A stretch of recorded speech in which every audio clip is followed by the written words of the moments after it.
Magandang araw! For today's video ay isishare ko nga sa inyo ang naging journey ko sa coronation at sa aking sagala. At ngayon nga ay nasa Sawi, Buwak, Marinduque kami. Grabe, sobrang gaganda ng gown kay Ate Erica. At super thank you po kay Ate Kat. Thank you po Ate Kat sa pag-sponsor ng aking gown. Buwan na naman ng Mayo kaya marami na naman tayong makikitang bulaklak at paru-paro. Syempre din nilaan yan sa Marinduque. Next day nga ay nag-counting na kami. Super thankful and blessed po kami sa mga taong nandyan para sumuporta sa amin. At may halong kaba din nga pala habang nandito kami. Kasi hindi mo alam kung pang ilan ka. Pero ibang level naman yung saya dahil makakatulong kami sa simbahan. Di ko nga pala ito magagawa kung wala yung family ko, lalo na si Mama. Thank you Mama, I love you sa inyo ni Papa. At pagkatapos nga nito ay nag-practice naman kami. Sa dami nga naming practice ay hindi ko na nabidyohan lahat. Kabado 20 na nga ako dito kasi kinabukasan ay sasayaw na.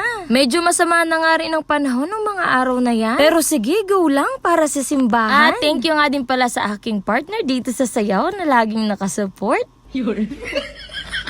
At nakaredy na nga rin pala ang aming mga susuotin. Ito yung sa prinsipe at yan yung sa prinsesa. Char! At sobrang sarap nga ng umagahan namin dahil si Mama nagluto niya. Sobrang busy na kasi kaya si Mama na yung nag-prepare. Grabing sarap naman ito, nakakagutom pa rin. Nakakagana lalong kumain. Next day nga ay nagpa-makeup na ako. At super thank you nga pala kay Ate Ces sa pag-makeup sa akin. Kahit na bagyo-bagyo na niya, na-makeupan pa rin ako. At sa mga gusto magpa-makeup, ilalagay ko na lang dito sa comment section. At sa mga oras nga na yan ay signal number 1 na sa amin. Pero bagyo ka lang, matutuloy kami. Medyo malakas na yung hangin at ang ulan. Thank you Ate Sek kasi mukhang fresh na fresh pa rin ako kahit nabagyo na. Napakabilis ng transition at nandito na nga kami. Sa lakas nga ng bagyo ay hindi na nakapanood yung iba kong pinsan. Kaya nang hingi na lang ako ng video sa mga nanonood roon. Pasalamat nga kami dahil ang covered court namin ay naka-solar. Talagang walang kuryente nga kasi bagyo na. At hindi kami pinabayaan ni Papa God.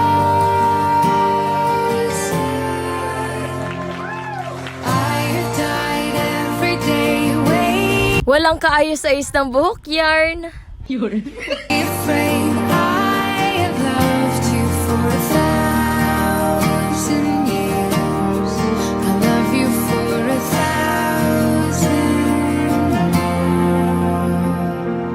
Kahit saglit nga lang yung practice, eh, talagang namimiss ko na agad sila. And guys, thank you kasi second runner-up po ako. Plus, best in evening gown.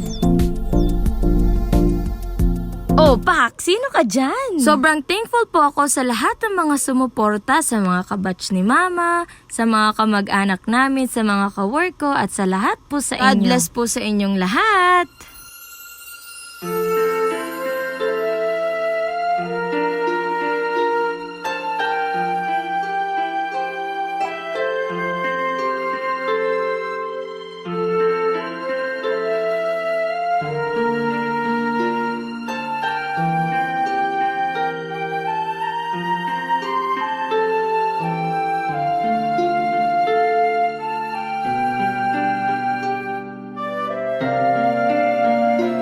Alam kong proud ka sa akin, Papa. Real quick nga dahil sa gala naman ang ating ipiprepare. Bawat arko nga ay kanya-kanya ang dekorasyon. Thank you palagi, Mama, sa support. Super thank you, Lord. Hindi niyo po kami pinababayaan. And tada!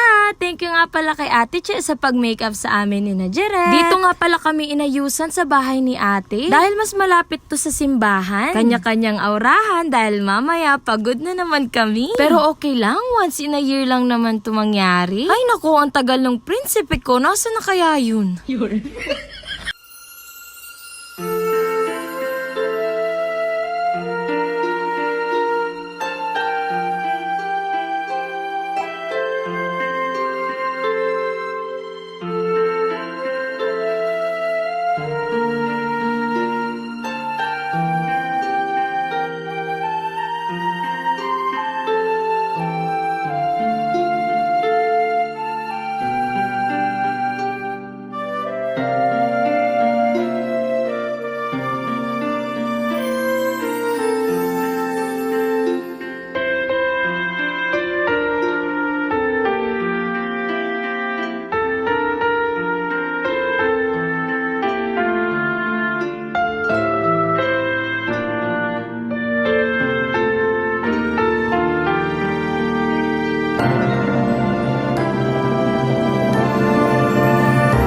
ganda nga ng arko na ginawa ni Mama. At thank you nga pala sa mga nagbuhat ng arko namin. At thank you din pala kay na Ate Raisa. Sobrang daming ganap ngayong Mayo pero super blessed pa rin tayo. So hanggang dito na lang muna tayo mga guys dahil mahaba-habang sa gala ito. Salamat ulit sa panonood and I love you Mama. Salamat po sa mga sumuporta. God bless po.